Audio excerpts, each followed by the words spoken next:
I'm with Angie today.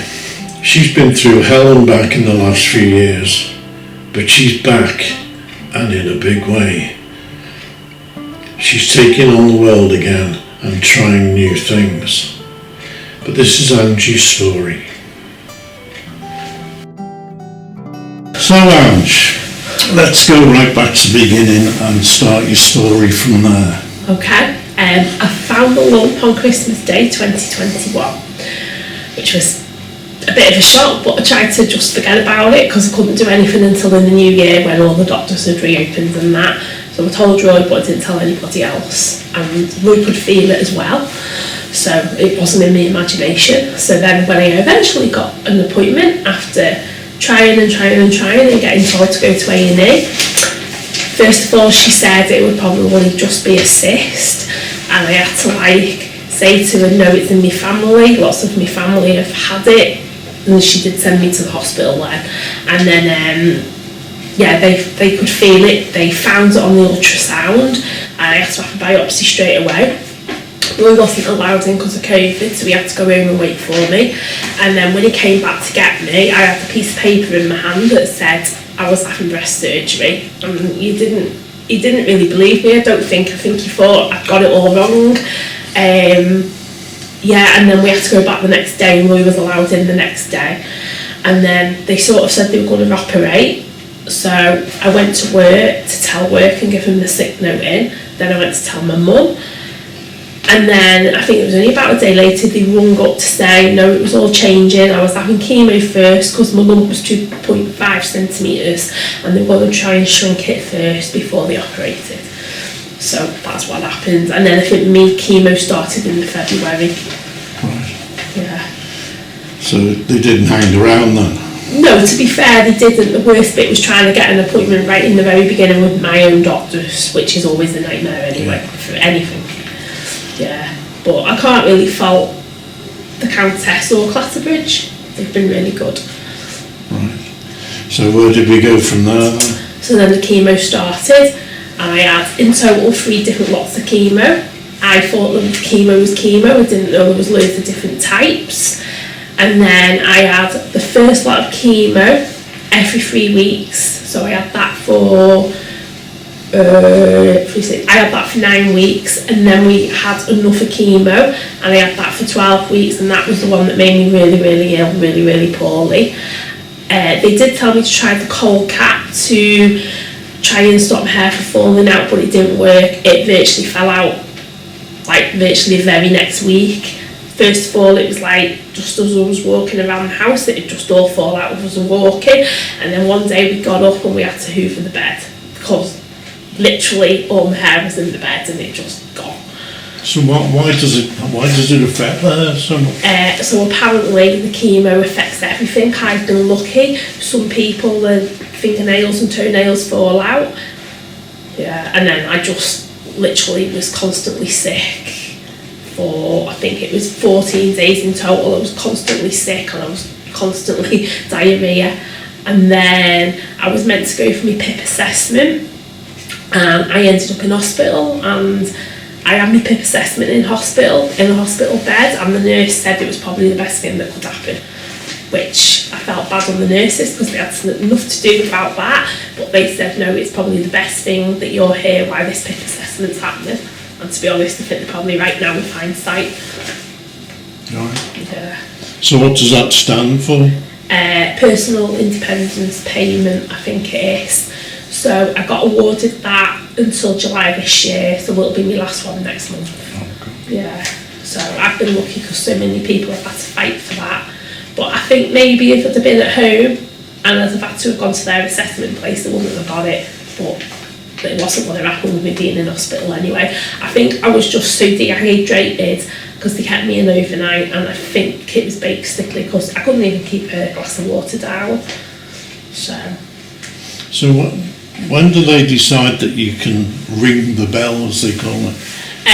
So everybody's different. I thought most chemo was either for 6 weeks or 6 months. I didn't realise you'd have as much as I had.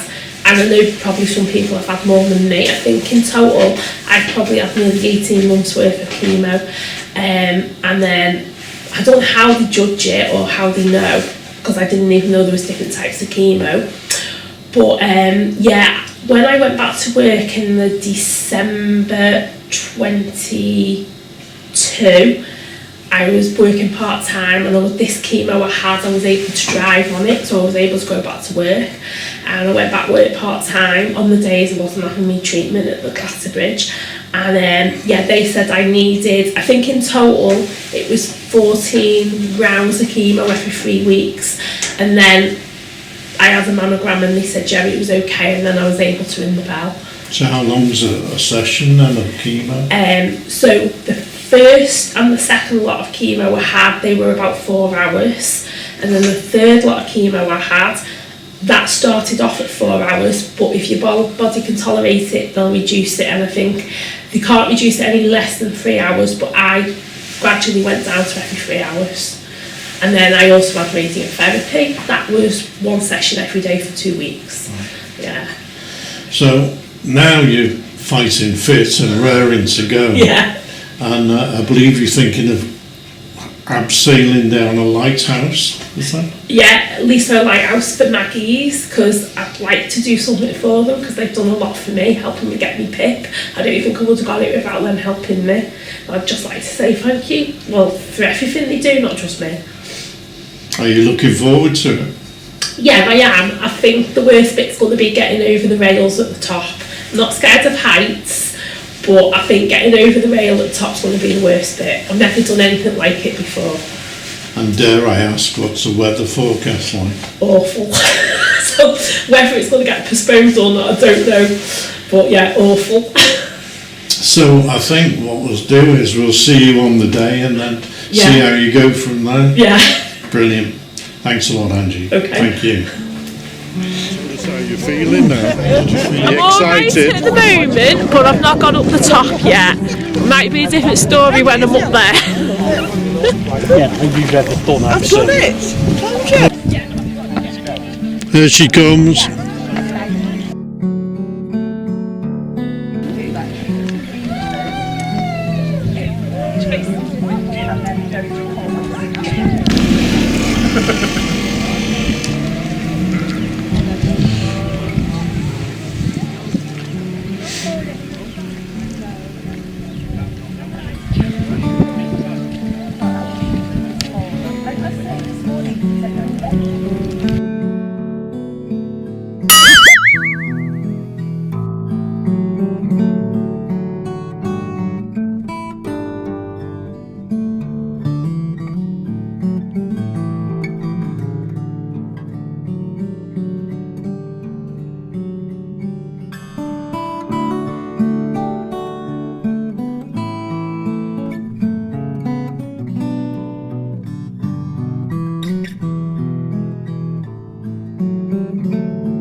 Overalls, you know, to get in through a hole where the water's pouring that's out. That's why there's that hole there, you know.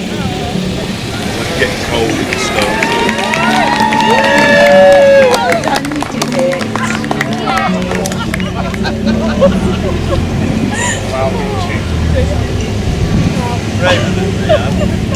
Well done,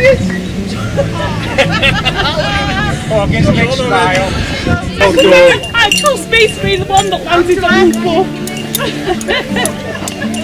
That was that way the way it landed on me bum and Well done. I'm sorry you had to spend it. I was waiting. Well done. You're right, we're putting pictures and video on, aren't you? Yeah. Should be able to say so let's say No problem.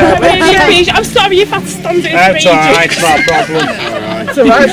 Well, you got to laugh. You were seeing you go when you were. You were too busy yapping. I thought. What did you do? Let everybody else go before you? Did you do everybody else did as a kid? Well done. So proud of you. Well done. So proud of you. Chase, I can't believe I fell on the floor. So proud of you. I can't. Oh, give her a hug. She's crying. Do that. Give Time to give you a medal. Sister I'm going to give you a medal. Oh, look at that. I'm going to make mum Was it now good? and tell her you've been Stephanie's still there, sorry. Was it worth the wait? Was it worth the wait we forward on his looking for? Well, give her a hug.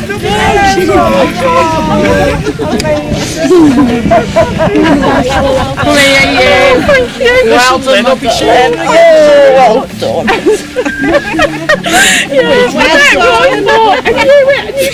What was that like at the top? Looking down.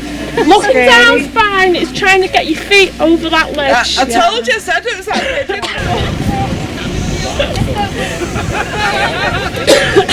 Oh my god, did you get me falling on my bum? My bum's wet. They're the outtakes. Oh, that was spectacular. I like that. I had to be the one and only. And then you just sat there like that. Now what do we do? I did, that's what I thought. I was like, oh, well, we're stuck now, are they? Really good. Trying to get over the ledges off because that one my bum. Just like Oh, you made it all the way down, and were you okay? Yeah, Down once it, I got over the ledge bit, I was okay. We just get over the ledge bit. I'm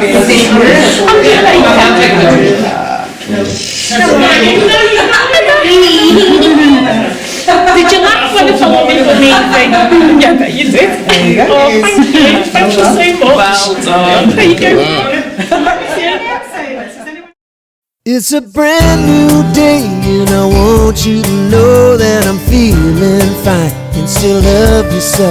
It's a brand new day and the sun is out, all the tears are gone and there ain't no doubt. And oh, everything's gonna be alright. And oh, I saw the light and it opened up my eyes. It's a brand new day and the voices are gone. How they messed me up, kept me down so long. It's a brand new way. I just want to say thank you to everybody and to Maggie's as well, and everybody work, all my friends and family, and Maggie's, and Roy, of course, not forgetting Roy. It's a brand new day and the sky